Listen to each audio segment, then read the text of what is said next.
Emergency contraception അഥവാ morning after പില്ലിനെ കുറിച്ച് നമ്മൾ പറഞ്ഞല്ലോ. ഇനി നമുക്ക് മറ്റുള്ള ഗർഭനിരോധന മാർഗങ്ങൾ എന്തൊക്കെയാണെന്ന് നോക്കാം. ഗർഭനിരോധന മാർഗങ്ങളെ ബ്രോഡായിട്ട് രണ്ടായി തരംതിരിക്കാം: permanent methods and temporary methods. Permanent methods അഥവാ ഇറിവേഴ്സിബിൾ ആയിട്ടുള്ള മെത്തേഡ്, ശാശ്വതമായ പരിഹാരം എന്ന് പറയില്ലേ, അങ്ങനെയുള്ളത് എന്താണ്? ട്യൂബ് നമ്മുടെ യൂട്രസിന്റെ രണ്ട് സൈഡിലുമുള്ള അണ്ടവാഹിനി കുഴലുകളെ ബ്ലോക്ക് ചെയ്യുക. അതുവഴി വിസർജനം നടന്ന ശേഷം ബീജസങ്കലനം നടക്കുന്നത് അഥവാ ഫെർട്ടിലൈസേഷൻ നടക്കുന്നത് ബ്ലോക്ക് ചെയ്യുക. അതാണ് നമ്മൾ സ്പേമും എഗ്ഗും കൂടെ മീറ്റ് ചെയ്യാതെ ബീജസങ്കലനം നടക്കാതിരിക്കും. അതിനാണ് നമ്മൾ ട്യൂബ് ബ്ലോക്ക് ചെയ്യുന്നത്. അത് പ്രസവം കഴിഞ്ഞ ഉടനെയും ചെയ്യാം, 45 ദിവസത്തിന് ശേഷം വേണമെങ്കിലും ചെയ്യാം, അഥവാ ഇന്റർവെൽ സ്റ്റെറിലൈസേഷൻ ആയിട്ട് ഏത് സമയത്തും 10 ദിവസത്തിനുള്ളിൽ എപ്പോൾ വേണമെങ്കിലും ചെയ്യാം. MTP കഴിഞ്ഞ ശേഷം ചെയ്യാം. ഇത് രണ്ട് വഴിയായിട്ട് ചെയ്യാം.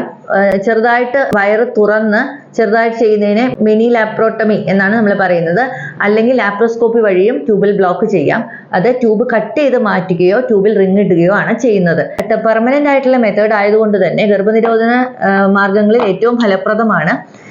ഇതിന് ശേഷം ഗർഭിണിയാകണം എന്നുണ്ടെങ്കിൽ ഒരു സർജറി വഴി മാത്രമേ അത് ചെയ്യാൻ പറ്റുകയുള്ളൂ. ഇനി ടെമ്പററി മെത്തേഡ്സിൽ ലോങ് ആക്ടിങ് ആയിട്ടുള്ള മെത്തേഡ്സും ഉണ്ട്, അല്ലാത്ത മെത്തേഡ്സും ഉണ്ട്. ലോങ് ആക്ടിങ് എന്ന് പറഞ്ഞു കഴിഞ്ഞാൽ ഒരിക്കൽ അത് ഉപയോഗിച്ചു കഴിഞ്ഞാൽ കുറേ നാളത്തേക്ക് പിന്നെ അതിനെക്കുറിച്ച് ആലോചിക്കേണ്ട, അങ്ങനെയുള്ളതിനെയാണ് ലോങ് ആക്ടിങ് എന്ന് പറയുന്നത്. ഫോർ എക്സാമ്പിൾ നമ്മൾ പറയുകയാണെങ്കിൽ യൂട്രസിനകത്ത് നിക്ഷേപിക്കുന്ന ഇൻട്രാ യൂട്രൈൻ കോൺട്രസെപ്റ്റീവ് ഡിവൈസ് അഥവാ കോപ്പർട്ടി പോലുള്ള ഗർഭനിരോധന മാർഗങ്ങൾ, പാത്രത്തിനുള്ളിൽ ഇവിടെ ആയിട്ടാണ് കോപ്പർട്ടി നിക്ഷേപിക്കുന്നത്. കോപ്പർ റിലീസിങ് IUCDs അഥവാ കോപ്പർട്ടി കൂടാതെ ഹോർമോൺ റിലീസിങ് IUCDസും ഉണ്ട്. അതിൽ നിന്ന് പ്രൊജസ്ട്രോൺ എന്ന ഹോർമോണാണ് റിലീസ് ചെയ്യുന്നത്. തന്മൂലം അണ്ടോൽപാദനത്തിന് ശേഷം ഉണ്ടാകുന്ന ചേഞ്ചസിൽ ചെറിയ വ്യത്യാസം വരുന്നു. കൂടാതെ ഭ്രൂണത്തെ ഗർഭപാത്രത്തിൽ വന്ന് ഒട്ടിപ്പിടിച്ച് വളരാൻ അത് തടയുകയാണ് ചെയ്യുന്നത്. ഇതുപോലെയുള്ള ലോങ് ആക്ടിങ് മെത്തേഡ്സ് മറ്റുള്ളത് എന്താണെന്ന് പറഞ്ഞു കഴിഞ്ഞാൽ ഇഞ്ചെക്റ്റബിൾസ് ഉണ്ട്, ഇംപ്ലാന്റ്സ് ഉണ്ട്, കൂടാതെ കോപ്പർട്ടി അഥവാ റിലീസിങ് IUCDs 3 മുതൽ 10 വർഷം വരെ ഉപയോഗിക്കാവുന്ന ലഭ്യമാണ്. അതിന്റെ ഗുണം എന്താണെന്ന് വെച്ച് കഴിഞ്ഞാൽ ഒരു പ്രാവശ്യം അത് നിക്ഷേപിച്ച ശേഷം 3 മുതൽ 10 വർഷം വരെ ഏതാണോ അതിന്റെ കാലാവധി അതുവരെ വേറെ ഒന്നും ചെയ്യേണ്ട ആവശ്യം വരുന്നില്ല. ഇംപ്ലാന്റ്സ് എന്ന് പറഞ്ഞാൽ തൊലിയുടെ അടിയിൽ നിക്ഷേപിക്കാവുന്ന ചെറിയ ഹോർമോൺ അടങ്ങിയ ഇംപ്ലാന്റ്സ് ഉണ്ട്. അത് നിക്ഷേപിക്കുന്നതിനും റിമൂവ് ചെയ്യുന്നതിനും ചെറിയൊരു ശസ്ത്രക്രിയ ആവശ്യമാണ്. വളരെ ചെറിയൊരു മുറിവുണ്ടാക്കിയിട്ടാണ് നിക്ഷേപിക്കുന്നത്. മൂന്നാമത്തത് ഇഞ്ചക്ഷൻസ് ആണ്. ഓരോ 3 മാസത്തിൽ എടുക്കാവുന്ന ഇഞ്ചക്ഷൻ ഉണ്ട്. അത് 3 മാസം കഴിയുമ്പോൾ എടുക്കേണ്ടത് ആവശ്യമാണ്.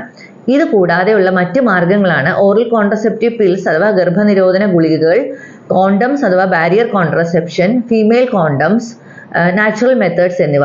നാച്ചുറൽ മെത്തേഡ്സിൽ ബ്രസ്റ്റ് ഫീഡ് ചെയ്യുന്ന മദേഴ്സ് എക്സ്ക്ലൂസീവായിട്ട് മുലയൂട്ടുന്ന അമ്മമാരാണെങ്കിൽ 6 മാസം വരെ ലാക്ടേഷൻ അമനോറിയ മെത്തേഡ് ഒരു നാച്ചുറൽ മെത്തേഡ് ഓഫ് കോൺട്രസെപ്ഷൻ ആണ്.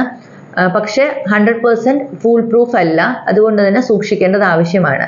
അതുപോലെ തന്നെ വിഡ്രോവൽ മെത്തേഡ്സ്, ഫെർട്ടൈൽ പീരീഡ് നോക്കി ആ സമയത്ത് ബന്ധപ്പെടാതിരിക്കുക തുടങ്ങിയവയും നാച്ചുറലി ഉപയോഗിക്കാവുന്ന മെത്തേഡ്സ് ആണ്. ഇതിന്റെ എല്ലാം ഫലം എന്ന് പറയുന്നത് വളരെ കുറവാണ് എന്ന് മാത്രം.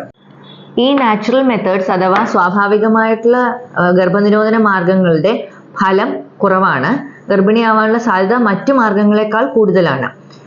ഇതെല്ലാമാണ് സാധാരണയായി ഉപയോഗിക്കുന്ന ഗർഭനിരോധന മാർഗങ്ങൾ. അതായത് പെർമനന്റ് മെത്തേഡ്സ്, ടെമ്പററി മെത്തേഡ്സിൽ ലോങ് ആക്ടിങ് മെത്തേഡ്സ് ആൻഡ് മറ്റു മെത്തേഡുകൾ, നാച്ചുറൽ മെത്തേഡ്. ഇത്രയും ഗർഭനിരോധന മാർഗങ്ങളുണ്ട്. ഇതെല്ലാം ഫലപ്രദമായ രീതിയിൽ എങ്ങനെയാണ് ഉപയോഗിക്കേണ്ടതെന്നുള്ളത് ഞാൻ പറഞ്ഞു തന്നു. ഇനി എന്തെങ്കിലും സംശയങ്ങളുണ്ടെങ്കിൽ കമന്റിൽ ഇട്ടാൽ മതി.